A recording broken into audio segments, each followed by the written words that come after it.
Iran में जो आज प्रोटेस्ट चल रहा है वो कोई जन आंदोलन नहीं बल्कि कुछ देशों की भड़काई हुई और सोची समझी आग है। इस आग में सभी देश अपनी रोटियां सेकने की कोशिश कर रहे हैं। अमेरिका को ईरान डिफेंस स्ट्रेटजी के लिए चाहिए। चाइना ऑयल और इन्फ्लुएंस देख रहा है। पाकिस्तान सुन्नियों का वर्चस्व चाहता है और रशिया को केवल एक ही मतलब है कि वेस्ट कमजोर पड़ा या नहीं। लेकिन इस सभी शोर में एक सवाल सबसे ऊपर उठकर आता है कि आखिर भारत पर इसका क्या असर पड़ेगा। इसीलिए हमारा आज का टॉपिक है ईरान का संकट, भारत की चिंता। आखिर ईरान के इस संकट का क्या असर पड़ेगा भारतीय अर्थव्यवस्था पर या फिर भारतीय जनों पर, भारतीय लोगों पर। तो लेक्चर में बने रहेंगे क्योंकि एक एक पॉइंट पे बात करेंगे, एक एक पॉइंट पे डिटेल डिस्कशन करेंगे। तो देखिए दोस्तों, ईरान में जो इस वक्त स्थिति चली है वो एक लार्ज स्केल प्रोटेस्ट की चल रही है, एक बहुत बड़ा जन आंदोलन, यानी कि लाखों लोग अपनी ही सरकार के खिलाफ हथियार उठा चुके हैं, भड़क चुके हैं, जगह जगह आग लगाई जा रही है, दुकानें जलाई जा रही है, बाजार बंद हो रहे हैं, स्कूल कॉलेजेस सभी बंद हो चुके हैं और ज्यादातर जो यंग लीडर्स हैं वही इस आंदोलन में पार्टिसिपेट कर रहे हैं, वही इस आंदोलन में कूदे हुए हैं। अभी अपने ही सरकार के खिलाफ इतना बड़ा आंदोलन क्यों, कैसे, देखिए जो अभी ईरान की स्थिति है बच्चों, ठीक है, वहां की करेंसी कोलैप्स हो चुकी है। करेंसी यानी कि वहां की मुद्रा बिल्कुल बर्बाद हो चुकी है। आप देखोगे तकरीबन तकरीबन 3-4 लाख जो रियाल है भाई साहब, वो एक एक डॉलर के बराबर हो रहा है। आप समझिए कितनी ज्यादा मुद्रा यहां की कमजोर हो चुकी है। हाई इन्फ्लेशन, अब भाई एक डॉलर में जो चीज आपको पहले 10 रियाल में मिल जाती थी, एक डॉलर का सामान 10 रियाल में मिल जाती थी, अब आपको 3-3 लाख रियाल देने पड़ रहे हैं। आपका जो सेविंग होगा वो सब कुछ तबाह हो चुका है। तो महंगाई बहुत ज्यादा हो चुकी है। आप देखोगे अनएम्प्लॉयमेंट, बेरोजगारी बहुत ही ज्यादा हो चुकी है। ये आंदोलन शुरू हुआ था तेहरान बाजार से। तेहरान में एक जो बाजार है वहां से दिसंबर में शुरू हुआ था और ये एक दिन का प्रोटेस्ट नहीं है, ये कई दिनों से धीरे धीरे धीरे धीरे शुरू होकर इस हद तक पहुंचा है और इतना ज्यादा बढ़ चुका है ये प्रोटेस्ट कि इस प्रोटेस्ट को दबाने के लिए सरकार ने फोर्स का इस्तेमाल किया और उस फोर्स का इस्तेमाल करते हुए इस आंदोलन में 2000 से भी ज्यादा नागरिकों की जानें जा चुकी हैं। कई जगह तो सरकार ने सीधा जो प्रोटेस्ट करने वाले जो नागरिक हैं उनको सीधा फांसी पर लटका दिया है, फांसी पर चढ़ा दिया है और यह माना जा रहा है सरकार के द्वारा कि यह आंदोलन जन आंदोलन नहीं है, कोई जन यहां पर आंदोलन नहीं कर रहे हैं। यह सोच समझकर अमेरिका जैसे देश हमारे ईरान में ऐसा आंदोलन भड़काया जा रहा है और ईरान ने खुलेआम बोल भी दिया है कि यहां यूएसए को इसका खामियाजा भुगतना पड़ेगा और डोनाल्ड ट्रंप ने भी पलटवार में यह कहा है कि अगर नागरिकों को कुछ हुआ ईरान के प्रोटेस्ट करते समय, जो कि शांतिपूर्वक प्रोटेस्ट कर रहे हैं, तो याद रखना ईरान की सरकार पर हम अटैक करेंगे, हम धावा बोलेंगे, हम सख्ती का रुख अपनाएंगे। यहां पे साफ दिखाई दे रहा है कि डोनाल्ड ट्रंप यानी कि अमेरिका किसी के घरेलू मामले में दखल अंदाजी कर रहे हैं और ये कहीं से भी ठीक नहीं है। लेकिन हाँ, यहां पर एक और चीज आपको दिखाई दे रही है कि ईरान में जो आंदोलन हो रहा है वहां पे हर किसी का कोई ना कोई फायदा है और हर कोई अपना कोई ना कोई फायदा साधना चाहता है। तो देखेंगे किसका क्या क्या फायदा है और आगे बढ़ाते हैं इस लेक्चर को। देखिए बच्चों, यहां पे आप देखोगे इकोनॉमिक ट्रिगर यानी कि करेंसी पूरी तरीके से खराब बर्बाद हो चुकी है। कॉस्ट ऑफ लिविंग यानी कि महंगाई बहुत ज्यादा बढ़ चुकी है। बाजार दुकानें सभी बंद किए जा चुके हैं। पूरे देश में आंदोलन फैल रहा है और एंटी गवर्नमेंट स्लोगन यानी कि जो नारे लगाए जा रहे हैं सरकार के खिलाफ लगाए जा रहे हैं। एक देखिए, एक जो जत्था है वो आपका सरकार के साथ है और दूसरा सरकार के खिलाफ है। एक सरकार के फेवर में नारे लगा रहा है और अमेरिका के खिलाफ नारे लगा रहा है, दूसरा सरकार के खिलाफ नारे लगा रहा है और अमेरिका के फेवर में नारे लगा रहा है। यहां पे देखने को यह मिल रहा है कि यार एक मिक्स कल्चर बन चुका है उस प्रोटेस्टकर्ताओं के बीच में।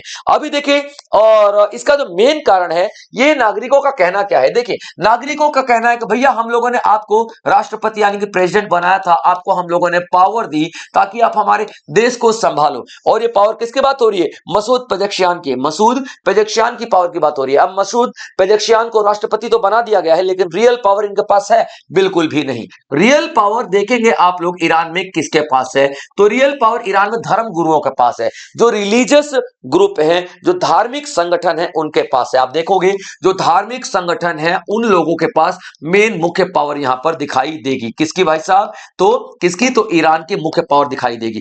यही लोग चाहेंगे तो टैक्स बढ़ाया जाएगा, यही लोग चाहेंगे तो टैक्स कम किया किया जाएगा, यही लोग चाहेंगे तो तेल उस देश को बेचा जाएगा, यही लोग चाहेंगे तो तेल उस देश को नहीं बेचा जाएगा, ये लोग जो चाहेंगे वही होगा, राष्ट्रपति की पावर जीरो है। तो सरकार का गुस्सा इसलिए है कि भैया ये सिस्टम को खत्म करो। ये जो गुस्सा था सरकार के खिलाफ लोगों का कि भाई महंगाई बढ़ रही है, नाराजगी बढ़ रही है, हम लोग नाराज हो रहे हैं, महंगाई बढ़ रही है, यहाँ पे बेरोजगारी बढ़ रही है, यहाँ पे जो हमारा जीवन जीना मुश्किल हो चुका है, हमारे पास जितने भी पैसे थे सब खर्च हो चुके हैं भाई साहब, $1 का सामान के लिए हमको 3-3 लाख रियाल देना पड़ रहा है, 2 वक्त की रोटी के लिए मोहताज हो रहा है, हमारे बच्चे भूखे मर रहे हैं। और ये सिर्फ इसलिए हो रहा है कि राष्ट्रपति कोई पावर ही नहीं एक्सरसाइज कर रहा है, राष्ट्रपति कोई पावर इस्तेमाल नहीं कर रहा है, सारे के सारे धर्म के ठेकेदार ही यहाँ पर डिसीजन लिए जा रहे हैं। तो सरकार के प्रति गुस्सा कम है, ये धर्म गुरुओं के खिलाफ गुस्सा ज्यादा है।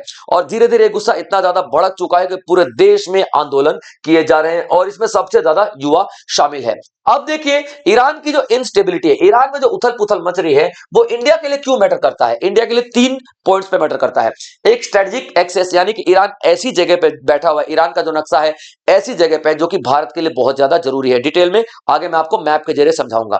दूसरा, एनर्जी सिक्योरिटी। भारत यहाँ पे ईरान से बहुत ज्यादा एनर्जी यानी कि तेल खरीदता है, और अगर ईरान में उथल पुथल मचती तो जाहिर सी बात है तेल की कीमतें अपने आप ही बढ़ जाएंगी। और रीजनल पावर बैलेंस की बात करें तो ईरान जैसी जगह पे बैठा है ना, वो चाइना के लिए भी जरूरी है, वो पाकिस्तान के लिए भी जरूरी है, अफगानिस्तान के लिए भी जरूरी है। तो जिसका अगर ईरान कमजोर पड़ रहा है तो कमजोर कहते हैं ना कि कमजोर जो कोई देश हो जाता है तो उस पर ताकतवर जो देश है वो गिद्ध की तरह मंडराने लग जाते हैं। तो यहाँ पे ईरान के ऊपर जिसका भी कंट्रोल आने वाले समय में होगा, पॉलिटिकल पावर और ये ज्योग्राफिकल पावर, रीजनल पावर उसी के पास मानी जाएगी। तो कहीं ना कहीं रीजनल पावर का जो बैलेंस है ना वो डगमगाता हुआ आपको दिखाई देगा। तीनों पॉइंट पे डिटेल में हम लोग बात करेंगे। चलिए सबसे पहले देख लेते हैं एक स्ट्रेटेजिक लोकेशन, ठीक है, impact of India, strategic losses की बात कर लेते हैं। आप ये देखिए, ये दिखाई दे रहा है, ये पूरा आपको ईरान दिखाई दे रहा है, पूरा आपको ईरान दिखाई दे रहा है, ठीक है बच्चों, ये ईरान है। और ईरान का एक पोर्ट है जिसको हम चाबार पोर्ट बोलते हैं। कौन सा? चाबार पोर्ट बोलते हैं। Clear point. ये रहा आपके पास पाकिस्तान, ये आपका पूरा पाकिस्तान दिखाई दे रहा है, पाकिस्तान भी इससे चिपका हुआ है, और पाकिस्तान के ऊपर आपको जस्ट ये बाउंड्री के दिखाई देगा अफगानिस्तान। क्लियर बच्चों।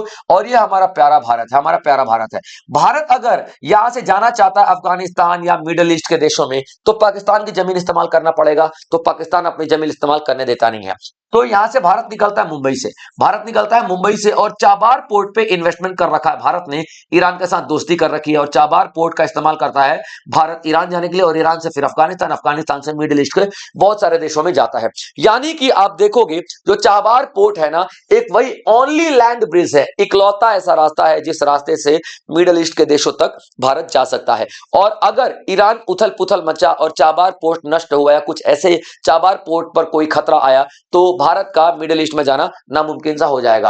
अफगानिस्तान, सेंट्रल एशिया, ये जितने भी देश हैं इन सबसे भारत का नाता टूट जाएगा। हालांकि फ्लाइट सब कुछ है ही, नो डाउट, लेकिन एक व्यापारिक एक इजी रास्ता टूट जाएगा। उसके बाद देखोगे पाकिस्तान ने अपने सारे रास्ते ब्लॉक कर रखे हैं जमीन वाले के, भैया मेरे यहां से तो भारत को जाने नहीं दूंगा मैं। और चापाट जो है अगर ब्लॉक टूट फूट जाता है तो भारत की दिक्कतें यहां पे बढ़ जाएंगी। तो इंस्टेबिलिटी जो है, उथल पुथल जो है ईरान में, डायरेक्टली इनडायरेक्टली किसको अफेक्ट करेगी? नॉट इनडायरेक्टली भाई, डायरेक्टली ही किसको इफेक्ट करेगी? तो भारत को इफेक्ट करेगी।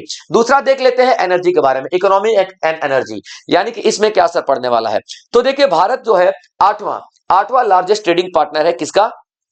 ईरान का। ईरान का 8वां लार्जेस्ट ट्रेडिंग पार्टनर भारत दिखाई देगा। 1.3 बिलियन से लेकर के 1.7 बिलियन डॉलर तक का दोनों मिलकर व्यापार करते हैं यहाँ पे। और अगर इंस्टेबिलिटी बनी रही तो तेल का प्रोडक्शन ईरान में बहुत ही कम होने लग जाएगा, या फिर जो उनका रिसोर्स बहुत ज्यादा इस्तेमाल हो रहा है लड़ाई झगड़ों में, इन उथल पुथल में, तो तेल का प्रोडक्शन कैसे करेंगे? और तेल का जो उत्पाद कम होगा तो सप्लाई कम होगी, तो तेल की कीमतों में बढ़ोतरी हो जाएगी। और अगर ये चाबार पोर्ट से ही तो हमारा सामान आ जा रहा है ना, और ईरान में अगर बहुत ज्यादा उथल पुथल मची रहेगी तो जो जहाजें जाएंगी अब चाबार पोर्ट से, उनका इंश्योरेंस बढ़ जाएगा। इंश्योरेंस इसलिए, इंश्योरेंस कंपनियां बोलेंगी भैया तुम तो ऐसे जोन में जा रहे हो, कभी भी लूटपाट हो सकती है, तो इंश्योरेंस तो भैया महंगा ही होगा, तो इंश्योरेंस कंपनियां अपना इंश्योरेंस महंगा कर देंगी। याद रखिएगा ये ऑयल की कीमत, जब भी तेल की कीमत बढ़ी है ना तो इन्फ्लेशन बढ़ता ही बढ़ता है।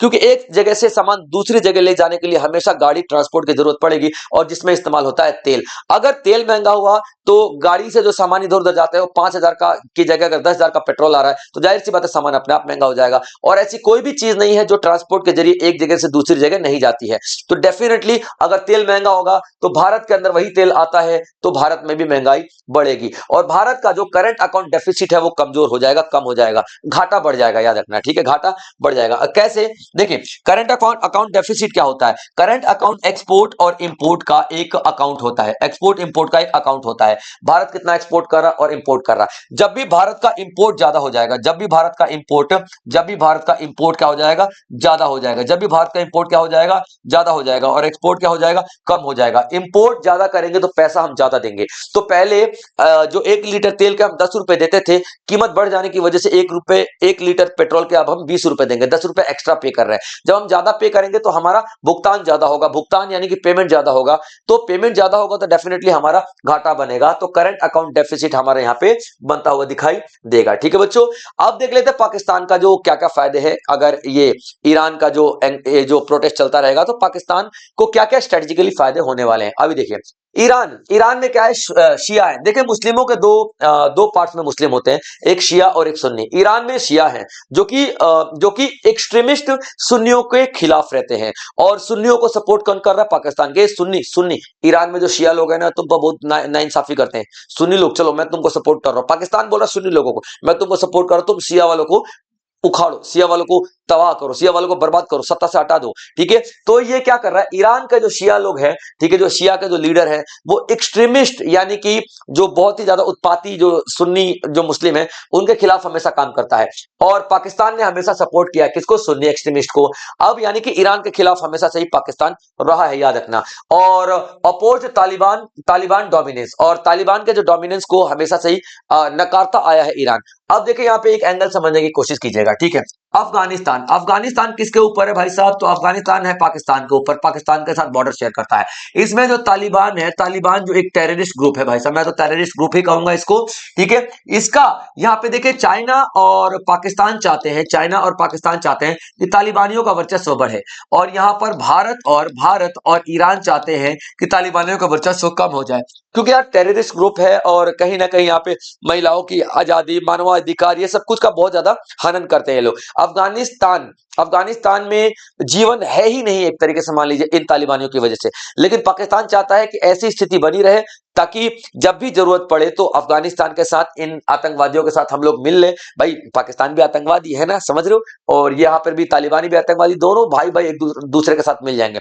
तो तालिबानियों का वर्चस्व बने रहना देना चाहता है चाइना और ये पाकिस्तान, और भारत और ईरान चाहते हैं कि ये वर्चस्व उनका खत्म हो जाए। तो तालिबानियों का डोमिनेंस जो दिखाई दे रहा है आपको अफगानिस्तान में, उसके खिलाफ भी ईरान काम करता है और ईरान का साथ कौन दे रहा है? तो भारत दे रहा है। तो ईरान और भारत का एक कॉपरेशन जो एग्रीमेंट हुआ था 1990s में, उसमें इन दोनों ने क्या बोला था कि भाई साहब पाकिस्तान की जो पावर है ना अफगानिस्तान में बढ़ेगी, क्योंकि देखो ऊपर कौन है?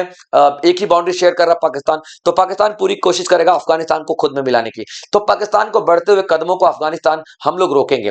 ठीक है, याद रखना, हम लोग रोकेंगे। और ये पाकिस्तान के कदम तभी मजबूत होंगे वहां पे जब वो तालिबानी पावर में बने रहेंगे। तो हमको तालिबानियों को रोकना है, इससे पाकिस्तान अपने आप रुक जाएगा। ये एग्रीमेंट हुआ था। लेकिन अगर ईरान वीक हुआ तो इस पूरे प्रोसेस में भारत इस पूरे लड़ाई में अकेला रह जाएगा, और यही भारत की सबसे बड़ी टेंशन है और इसी वजह से पाकिस्तान बहुत ज्यादा मजबूत होता चला जा रहा है। अभी देखिए, अफगानिस्तान का एंगल मैं आपको बता चुका हूं। अफगानिस्तान में ईरान और भारत हमेशा उस ग्रुप को सपोर्ट करते आए हैं जो कि तालिबानी फोर्सेस के खिलाफ है। एंटी तालिबानी फोर्सेस को सपोर्ट करते आए हैं भारत और ईरान, और तालिबानी फोर्सेस के खिलाफ काम करते आए हैं। आप लोग यहां पे देखना, ठीक है। अगर यहां पे ईरान कमजोर होता है तो पाकिस्तान का जो डोमिनेंस है वो बढ़ने के चांसेस नजर आते हैं अफगानिस्तान के अंदर में। अगर ईरान कमजोर हो जाता है तो पाकिस्तान का इंफ्लुएंस यहां पर अफगानिस्तान में बढ़ सकता है। ये एक बहुत बड़ा चैलेंज है हमारे भारत के लिए। तो एक strategic geography tilts against India, यानी कि भारत के खिलाफ एक ज्योग्राफी बदलती हुई नजर आ रही है कि अफगानिस्तान अभी तक भारत के साथ था लेकिन अचानक से पाकिस्तान के साथ हो जाएगा। अभी आप यहां पे चाइना का एक एंगल देख लीजिए, ठीक है। चाइना ईरान के साथ, ईरान को कैसे फायदे के उसमें देख रहा है और भारत का कैसे नुकसान है। देखिए, ईरान और चाइना का 25 साल का एक एग्रीमेंट हुआ था 2021 के अंदर में, और चाइना ईरान का लार्जेस्ट ट्रेडिंग पार्टनर है, यानी कि सबसे सबसे बड़ा खरीदार है चाइना का, चाइना के ये ईरान के तेल का सबसे बड़ा खरीदार भी है। और अगर ईरान में उथल पुथल मचती है, जाहिर सी बात है ईरान में अगर उथल पुथल जैसे मच रही है, ये सारी की सारी चीजें खत्म नहीं हुई, तो ईरान कमजोर पड़ जाएगा और ईरान का इकलौता सहारा कौन बचेगा? चाइना बचेगा, क्योंकि चाइना सबसे ज्यादा तेल खरीदता है ईरान से। तो चाइना तेल खरीदता ही रहेगा, क्योंकि चाइना को क्या चाहिए? चाइना को चाहिए कि ईरान पे तेल नहीं है, तुम हम पे इतना डिपेंड हो जाओ कि तुम्हारी जमीन को हम लोग इस्तेमाल कर सके। अब इतना सारा लोन दे देगा, इतना सारा लोन दे देगा ईरान को चाइना, और कहेगा कि लोन चुकाओ, ईरान नहीं चुका पाएगा, तो ईरान को क्या बोलेगा? ए भारत जो चाबार पोर्ट इस्तेमाल करता है हमको दे दे, हमको दे दे, ठीक है, ये हाथ हमको दे दे ठाकुर। तो ये ठाकुर साहब को हाथ मजबूरी में देने पड़ जाएंगे। और क्यों देने पड़ जाएंगे? क्योंकि इनके पास कोई चारा ही नहीं है। तो ये भारत के लिए एक बहुत ही बड़ा एक देखोगे चैलेंज है, क्योंकि सैंक्शंस लग जाएंगे ईरान के ऊपर, बहुत सारे इंस्टेबिलिटी पहले ईरान के अंदर चल रही है, यानी कि उथल पुथल बहुत चल रही है, जिसकी वजह से जब ईरान कमजोर हो जाएगा, ईरान कमजोर हो जाएगा तो closer to Beijing, closer to China आ जाएगा, और यहां पर ईरान कमजोर पड़ जाएगा, जो कि भारत के लिए बहुत बड़ा चैलेंज हो जाएगा। क्योंकि ईरान की जो फॉरेन पॉलिसी है बहुत कमजोर हो जाएगी, क्योंकि ईरान की फॉरेन पॉलिसी उसके बाद चाइना डिसाइड करेगी, क्योंकि भाई ईरान पूरी तरीके से चाइना के ऊपर डिपेंड है, और अगर ईरान की फॉरेन पॉलिसी चाइना डिसाइड करेगा तो सबसे पहले टारगेट करेगा चाबार पोर्ट को, जो कि इंडिया इस्तेमाल करता है, ईरान का चाबार पोर्ट। और ये भारत के लिए एक बहुत ज्यादा जटिल और चिंता का विषय है। तो ये लेक्चर आज तक यहीं तक था बच्चों, ठीक है। इसी तरीके से और भी बेहतरीन लेक्चर्स को सुनने के लिए और डिटेल्ड एनालिसिस को जानने के लिए हमारे इस प्लेटफॉर्म को जरूर सब्सक्राइब कर दोस्तों, और कमेंट बॉक्स में बताएं आपको इसमें क्या कहना है, यानी कि आपका भी तो कोई ना कोई एंगल होगा या फिर कोई सुझाव होगा भारत को। तो चलिए आगे बढ़ते हैं, अगले लेक्चर में कल मिलेंगे, तब तक आप लोग अपना ध्यान रखेंगे बच्चों। जय हिंद।